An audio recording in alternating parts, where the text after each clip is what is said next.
ke-7 itu namanya alam malakut. Setelah dari langit ke-7 alamnya para malaikat, Nabi tidak berhenti di situ. Nabi naik lagi, summa rufi'a ila sidratil muntaha. Nabi ditaikkan lagi ke sidratul muntaha. Nah, kalau ke sidratul muntaha mah sekalipun malaikat Jibril tidak ikut naik. Kenapa? Karena bukan alam malaikat Jibril, bukan alamnya. Bahkan ketika Nabi melanjutkan perjalanan, pas nengok ke belakang, kok Jibril enggak ngikut. Kata Nabi, dipanggil, Jibril ya Jibril. Gitunya, ta'ali malaikat Jibril ke sini. Kata malaikat Jibril, labbaik ya Muhammad. Gitunya, yang perintah malaikat Jibril.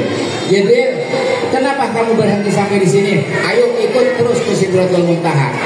Kata malaikat Jibril, ya Rasulullah, Sidratul Muntaha tidak ada izin dari Allah saya untuk ikut ke Sidratul Muntaha. Kata Nabi Muhammad, masa ayo dari Masjidil Haram ke Masjidil Aqsa sampai langit ke-7 terus mendampingi, masa kamu tidak mendampingi terus sampai tuntas? Kalau mendampingi mah kata Nabi. Karena Nabi yang minta, akhirnya malaikat Jibril melangkah tuh. Baru satu langkah malaikat Jibril masuk ke alam lahut, malaikat Jibril langsung disambar oleh cahaya. Yang mana malaikat Jibril itu, ibu bapak, dijelaskan dalam keterangan hadis-hadis Nabi, malaikat Jibril itu punya sayapnya 600 sayap.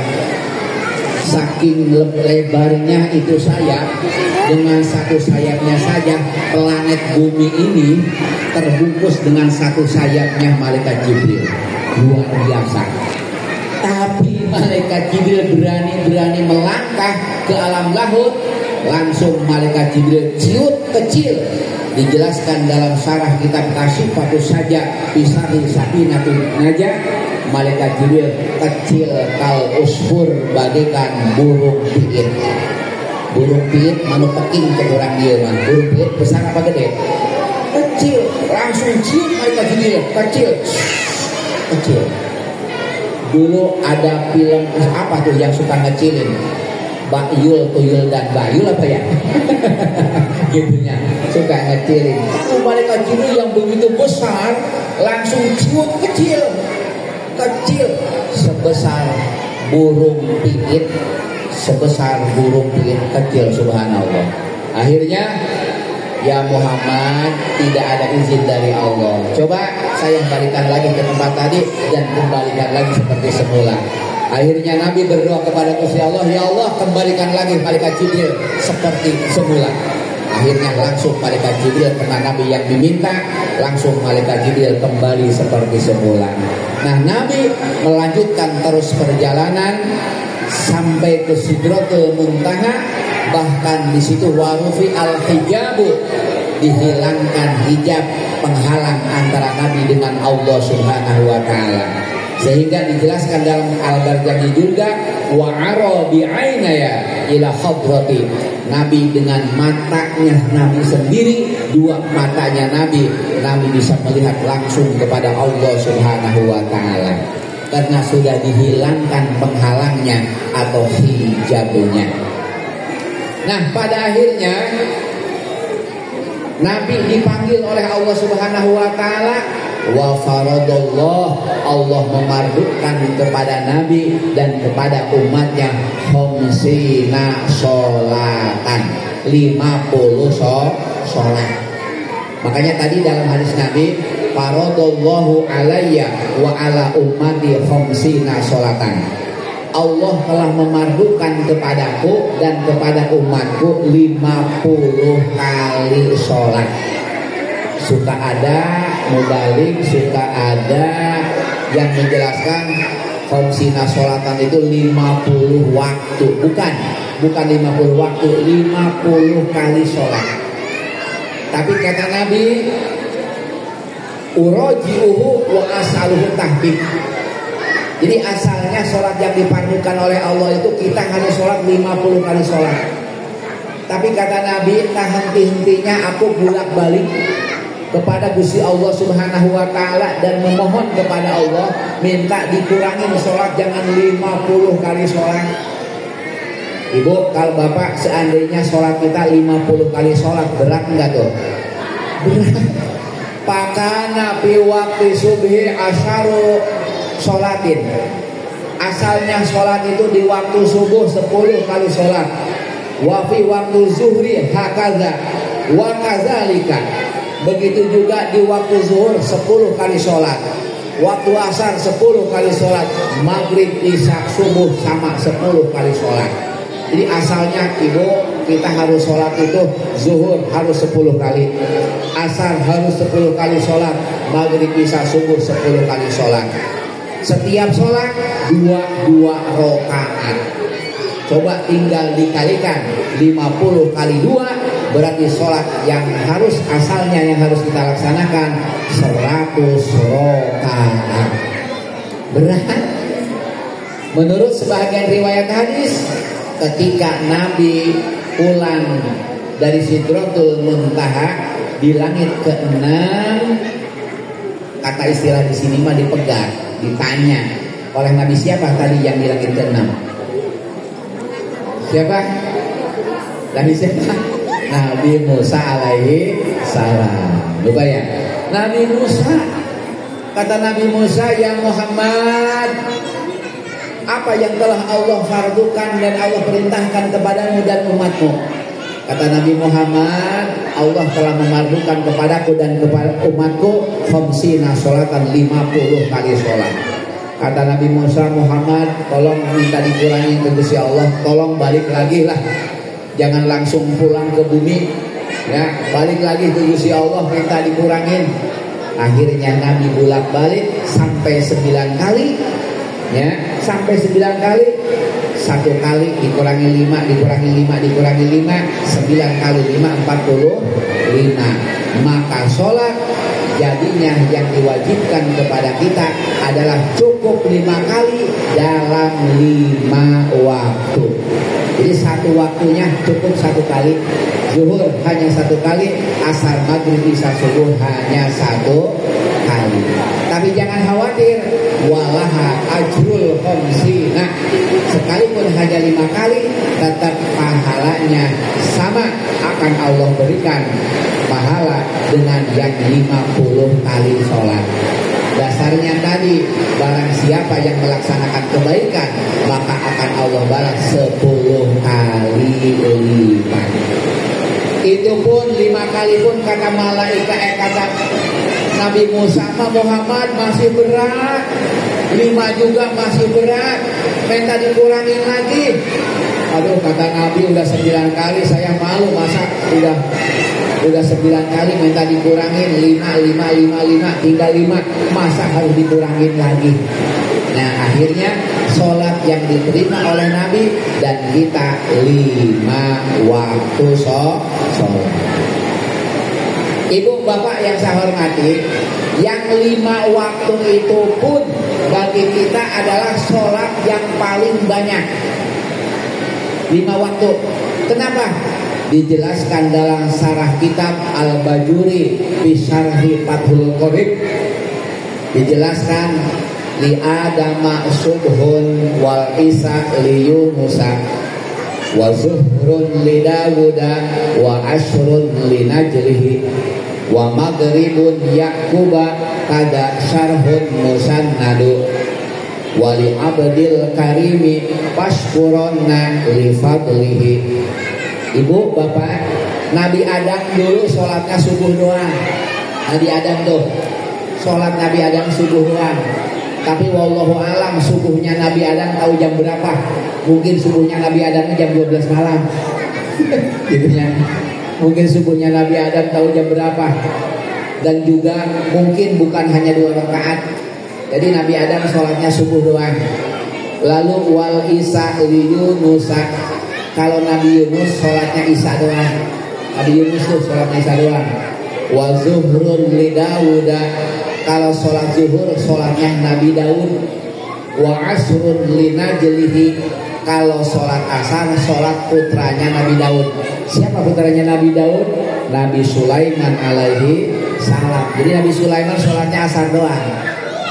Lalu wa maghribun liyaquba, kalau Nabi Yakub sholatnya maghrib doang. Nabi Yakub tuh, Nabi Yakub kaga sarhun musannadun, itu menurut syarah sanad hadis yang sahih.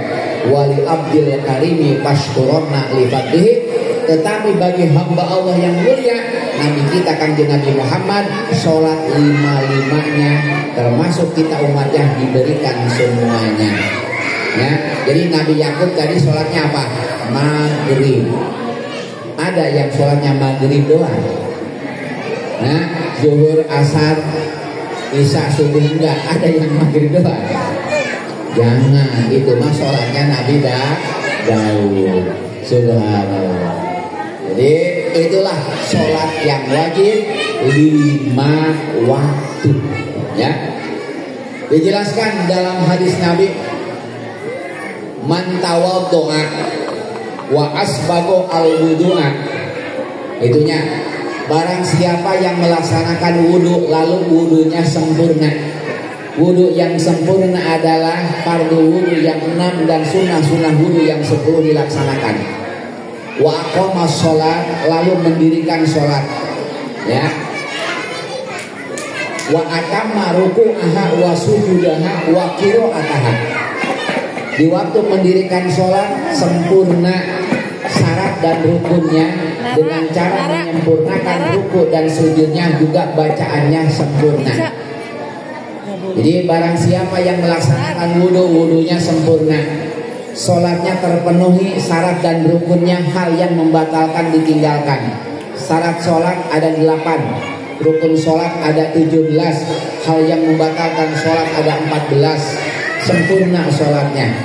Maka waqalat as-sholatu, sholat akan ngomong. Apa ngomong sholat yang kita laksanakan? Hafizallahu kama hafiztani. Kata sholat nih, sholat kita ngomong bu, kalau kita sholatnya bagus. Kata sholat, semoga Allah menjagamu seperti kamu telah menjagaku. Jadi sholat mendoakan kita. Kalau sholat kita bagus ya. Kalau sholat bagus, summa yus'adu ila sama, sholat kita akan ditaikkan ke langit ya. Lahu nurun daun wa nurun, sholat disertai dengan cahaya terang dan disertai dengan cahaya, bahkan sampai ke zat Allah Subhanahu wa ta'ala. Lalu patus pauli sohibiha, kalau sholat kita bagus, selain mendoakan, maka sholat akan jadi penolong bagi kita. Apa diantara penolongnya? Dengan sholat insya Allah kita akan terhindar dari perbuatan-perbuatan yang jelek.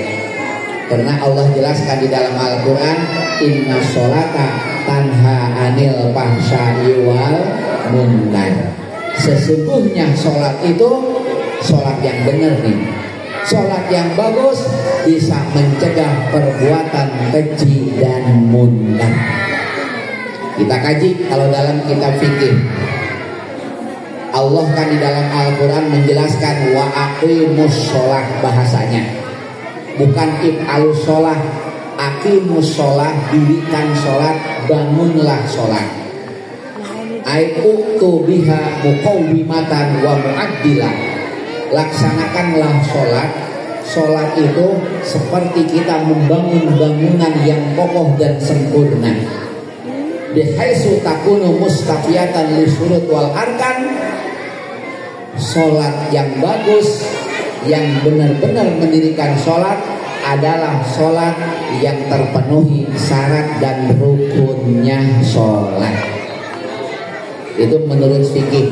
Jadi kalau kita sholat, ibu bapak, terpenuhi syarat sholat yang berapa tadi saya sudah sampaikan? Yang 8. Rukun sholat yang 17, hal yang membatalkan sholat yang 14 kita tinggalkan, maka insya Allah sholat kita itu sah. Tidak cukup sampai di situ, ulama sufi menjelaskan, sedikit kita ngaji ilmu tasawuf. Ulama sufi menjelaskan makna aqimus sholat ay al-iqamah huwa al-ikmal wal itqan.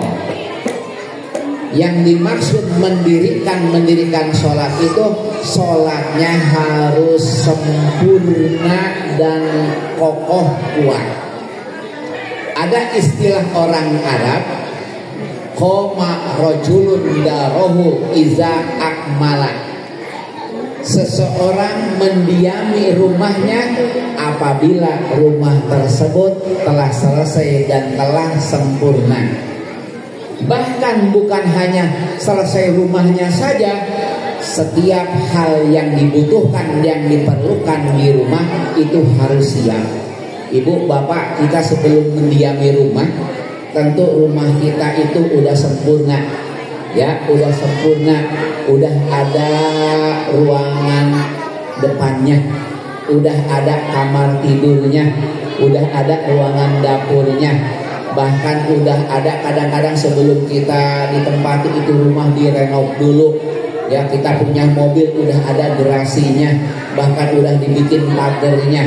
Tidak cukup hanya di situ, hanya bangunan rumah, tapi sesuatu yang dibutuhkan di dalam rumah harus komplit. Kamar disiapkan tempat tidurnya, kita punya pakaian udah disiapkan lemari pakaiannya, gitu ya. Dapur udah peralatan dapur sudah siap. Tidak cukup di situ, listriknya harus sudah ada, airnya harus sudah ada, udah komplit, baru kita diami itu rumah. Betul nggak? Betul. Nah, kita sholat pun sama. Tidak hanya asal-asalan kita sholat dilaksanakan, tapi sholat kita harus sempurna.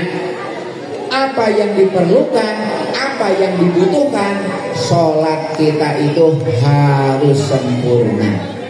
Seperti tadi kita contohnya. Jadi bahasanya bukan hanya melaksanakan, tapi sholat pun harus dibangun. Yang namanya dibangun, kita sebelum membangun dipikirkan kekuatan dan kekokohan rumah kita itu seberapa kuat dan seberapa kokoh. Bahkan orang lain mah digambar dulu ya sebelum rumah, lalu dihitung dari mulai pondasinya, terus dihitung kekokohannya segala macam dihitung, detail dihitung. Rumah misalkan lebar 6 kali 10 meter, biayanya berapa, sudah dihitung semuanya. Kalau bikin rumah misalkan 20 kali 20 meter, berapa biayanya, kali 2 lantai berapa biayanya. Ada barangkali kurang lebih 5 eman itunya rumah orang itu, itunya rumah orang sudah dihitung. Nah, kita sholat pun harus seperti itu. Maka lawanan dari hadis tadi, Nabi pun menjelaskan dalam hadisnya, ya, idza sholal abdu, apabila seorang hamba melaksanakan ibadah sholat, falam yatimma ruku'aha wa sujudaha wa husu'aha, apabila seorang hamba baik laki-laki maupun perempuan melaksanakan sholat tapi tidak sempurna rukuknya, tidak sempurna sujudnya, tidak sempurna husu'nya, maka lupat kama yulapus saubul khuluq, sholat kita akan digulung seperti digulungnya pakaian yang jelek. Ibu, kalau ada pakaian daster ibu udah sobek-sobek, ibu itu akan dicuci terus disetrika di minyak wangian, setelah itu dimasukkan ke lemari enggak? Ayo, kita punya baju, bajunya udah jelek, bahkan udah sobek-sobek, ya, apakah akan dicuci bersih? Setelah dicuci bersih, kering, dijemur, terus disetrika. Setelah disetrika di minyak wangi, terus dimasukkan ke lemari yang bagus, akan begitu enggak, Bu?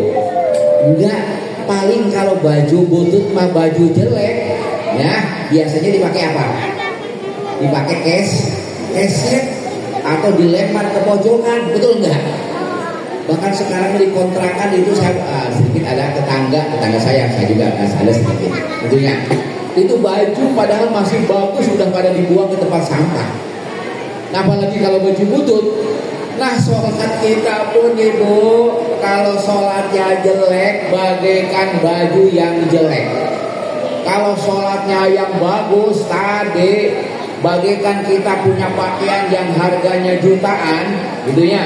Dicucinya pun kita hati-hati, disetrikanya pun hati-hati. Setelah bersih, disetrika segala macam, dimasukkan ke lemari, bahkan pakai minyak wangi segala. Lemarinya dikunci karena bajunya bagus. Sholat kita yang bagus pun sama seperti itu, akan diterima oleh Allah. Bahkan wangi sholat kita, tadi sudah mendoakan sholat kita. Tapi sebaliknya, kalau sholatnya jelek, Nabi mengibaratkan bagaikan baju yang sudah butut, baju yang sudah jelek. Lupat sholat kita akan dilipat, bagaikan akan digulung bagaikan baju yang jelek. Bahkan wa yudrabu biha wajhuhu, dan kita akan dilempar dengan sholat kita yang jelek. Nauzubillah ini dari. Makanya yuk kita memperingati Isra dan Mi'raj ini supaya sholat kita itu berkualitas. Ya, cara berkualitas sholat kita, ayo tiada lain. Ibu, tadi saya lihat di ini nih pengajian ibu-ibu setiap hari Sabtu. Ayo terus ngaji. Bapak-bapak pengajiannya setiap hari apa? Setiap hari apa? Sabtu malam malmahan. Ayo terus ngaji. Karena di antara yang ditemukan Nabi, ketika Nabi oleh Allah, Nabi kan singgah ke surga, Nabi singgah ke neraka. Pas Nabi ke neraka, dijelaskan dalam hadis Nabi, ra'aitu lailatal mi'raj, saya diperlihatkan oleh Allah di malam sedang diisrakan dan dimi'rajkan ulang nari ke neraka. Fa ra'aitu aksaru ahliha, begitu ke neraka saya melihat paling banyak penghuni ahli neraka itu al-fuqara, adalah orang-orang fakir. Jadi Nabi menyampaikan itu kepada sahabat. Kata Nabi, di waktu saya di malam diisrakan dan dimi'rajkan oleh Allah diperlihatkan ke neraka. Pas diperlihatkan ke neraka, melihat ahli neraka itu paling banyak adalah orang-orang fakir. Orang-orang fakir. Sahabat bertanya, qalu ya Rasulullah, aminal mal, Gusti Rasul, penghuni neraka adalah orang-orang fakir. Apakah fakir dari harta? Orang yang miskin, orang yang kere, orang yang fakir? Jawab Rasul, la bal minal ilmi, bukan fakir dari harta, tetapi orang yang fakir dari ilmu pengetahuan agama. Kenapa jadi penghuni neraka? Karena Bapak Ibu, ibadah yang kita lakukan itu semuanya membutuhkan ilmu. Fakullu man bi ghairi ilmi ya'malu amaluhu mardudatun la tuqbalu. Siapapun orang yang beramal tanpa pakai ilmunya, maka amalnya ditolak, tidak akan diterima oleh Allah. Maka ayo terus ngaji. Jadi kuncinya masuk surga supaya tidak masuk neraka tiada lain adalah ngaji. Dengan ngaji, insya Allah akan mudah masuk surga. Dasarnya dari mana? Nabi dalam hadisnya pula menjelaskan, man salaka thoriqan yaltamisu bihi ilman sahhalallahu lahu thoriqan ilal jannah. Barang siapa yang berjalan di berjalan ilmu, yakni mau ngaji, mau belajar ilmu agama, sahhalallahu lahu thoriqan ilal jannah, maka Allah akan memudahkan baginya jalan untuk masuk surga. Karena sholat harus dengan ilmu, zakat harus dengan ilmu, puasa harus dengan ilmu, ibadah haji dan umroh itu pun semuanya harus dengan ilmu. Tanpa ada ilmu, semuanya rusak dan tidak akan diterima oleh Allah Subhanahu wa ta'ala. Satu lagi pesannya ngaji. Makanya saya kemana-mana, Ibu, pertama kan alhamdulillah 5 tahun ini saya dipercaya sebagai ketua MUI Cikarang Selatan. Jadi membawahi wilayah 7 desa, gitunya. Saya datang ke majelis taklim ibu-ibu, ke majelis taklim bapak-bapak, ayo terus pengajian. Isinya karena dengan ngaji Ibu, anak kita rajin ngaji, putra putri kita rajin ngaji, ibunya rajin ngaji, bapaknya rajin ngaji, insya Allah akan berkah. Insya Allah akan berkah. Gitu. Insya Allah akan berkah. Makanya terus ngaji. Gitu. Nah, dari Isra Mi'raj ini kembali lagi, biar ibadah kita itu semakin berkualitas, sholat kita itu biar sempurna. Yuk, selain fardu, tambahkan dengan sholat sunnah. Syekh Abdullah bin Mubarak, seorang tabi'in, menjelaskan dalam keterangan dalam kitab Qasaihul Ibad, dijelaskan, man sholat kulla yaumin isnatai asyara rakaatan faqad adda haqqos sholat. Barang siapa yang melaksanakan sholat setiap hari, ini sholat sunnah. Barang siapa yang melaksanakan sholat sunnah setiap hari 12 rakaat, faqad adda haqqos sholat, maka orang tersebut telah memenuhi haknya sholat.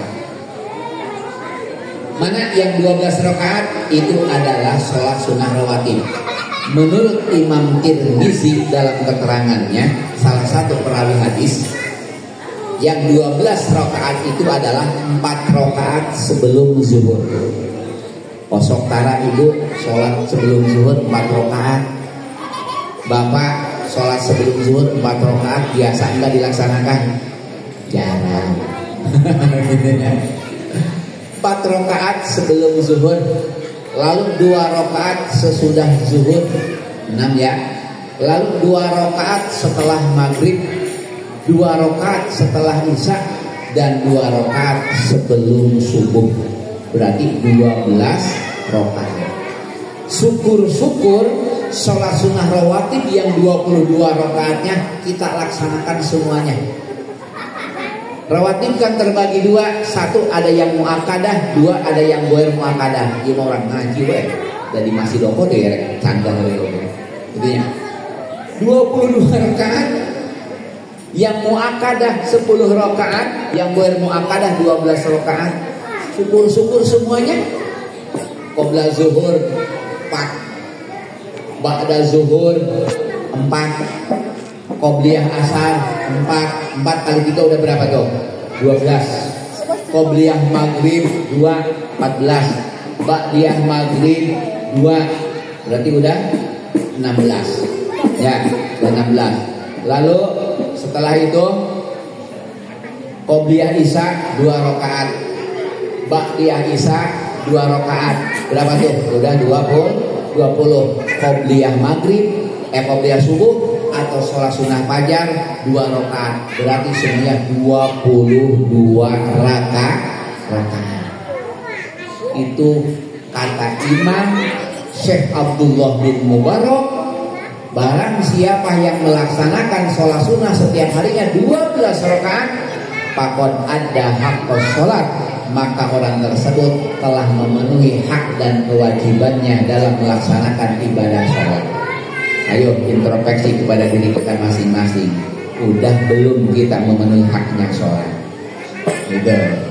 Apalagi ditambah dengan sholat tahajud, ditambah dengan sholat duha, ditambah lagi dengan sholat witir, dan sholat-sholat awabin, dan sholat-sholat yang lainnya.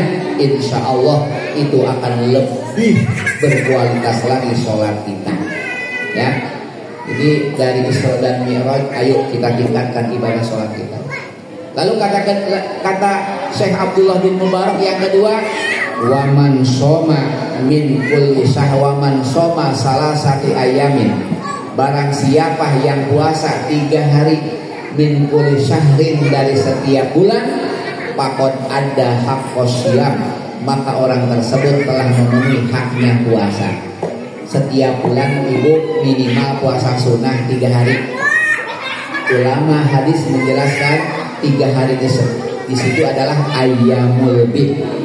Ayyamul bid itu hari-hari yang mana malamnya bulan sedang terang. Tanggal 13, 14, 15 setiap bulan.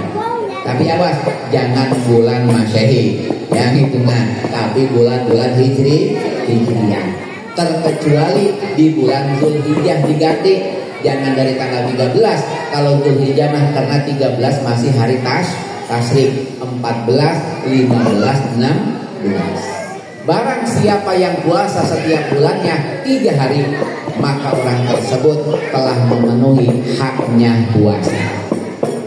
Lalu yang keempat, yang ketiga kata Syekh Abdul Mubarak, waman qara'a fi kulli yaumin mi'ata ayatin faqad adda haqqal qiraah. Barang siapa yang membaca Al-Qur'an setiap harinya 100 ayat. Kosong kara baca Quran 100 ayat setiap poe. Intinya kata Syekh Abdul Mubarak, faqad adda haqqal qiraah, maka orang tersebut nyata-nyata sudah memenuhi haknya untuk membaca Al-Quran. Kalau kita istiqomah, ibu, konsekuen dan terus-terusan membaca Al-Quran 100 ayat setiap hari, insya Allah Al-Quran dalam 2 bulan akan khotam. Insya Allah. Syukur-syukur setiap hari 1 malam itu 1 juz. Kalau setiap hari 1 malam, 1 hari 1 malam 1 juz, berarti dalam setiap 1 bulan kita akan mengkhotamkan Al-Quran. Ibu suka khotam setiap bulan, Bu. Bapak suka khotam setiap bulan. Nanti Ramadan sebentar lagi ya. Ramadan, kata Abu Les, yang bagi likul limriin, mesti bagi setiap orang ayu khotimal Qur'ana bisanah marotain, mesti setiap orang dalam 1 tahun jangan kurang mengkhotamkan Al-Quran itu 2 kali khotam. Maka di Ramadan mah ayo kita khotamkan 1 kali khotaman, gitu ya. Di luar Ramadan masa 11 bulan enggak khotam-khotam tuh Al-Quran, kata menang cek orang simpul mah. Lalu yang keempat, barang siapa waman tasoddaqo fi jum'atin bidirhamin, barang siapa yang bersedekah setiap hari Jumat dengan 1 dirham. 1 dirham itu adalah kurang lebih 5.000 kalau dirupiahkan. Barang siapa yang bersedekah dengan 1 dirham, bukan 1 dinar. Kalau dinar mah mata uang emas, kalau dirham mata uang perak, gitu ya. Barang siapa yang setiap hari Jumat bersedekah dengan 1 dirham, 5.000 rupiah minimal, faqad adda haqqas sedekah sodakoh, maka orang tersebut telah memenuhi haknya sodakoh. Jadi jangan sampai sodakoh Jumat cuma 2.000, apalagi cuma 1.000 itunya. Terus kain celengnya kotaknya dari telat lagi, pas masukin yang 1.000 dia masukinnya pertama atau yang kedua bunyi, waduh, ya.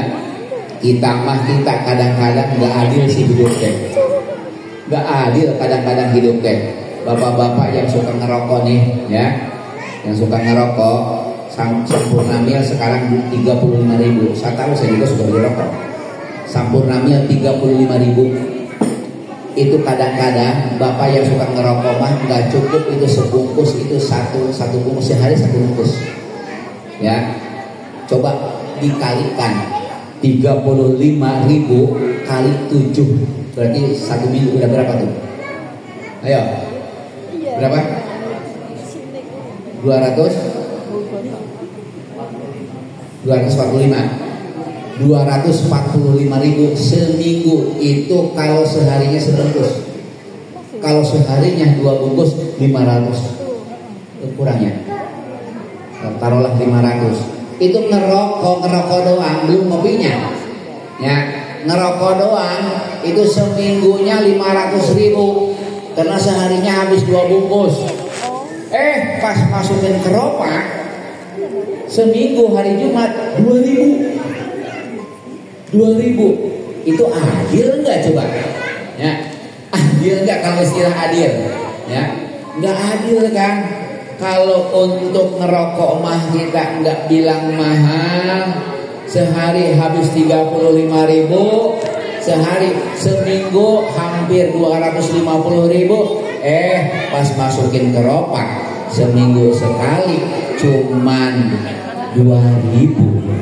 Itu mah 2.000 kadang-kadang untuk uang ke WC juga, kadang-kadang. Sekarang mah udah 3.000 ya. Uang parkir juga 2.000 kadang-kadang, sekarang gak cukup. Masukin keropak untuk modal ke sorga 2.000 seminggu. Masa nggak ada.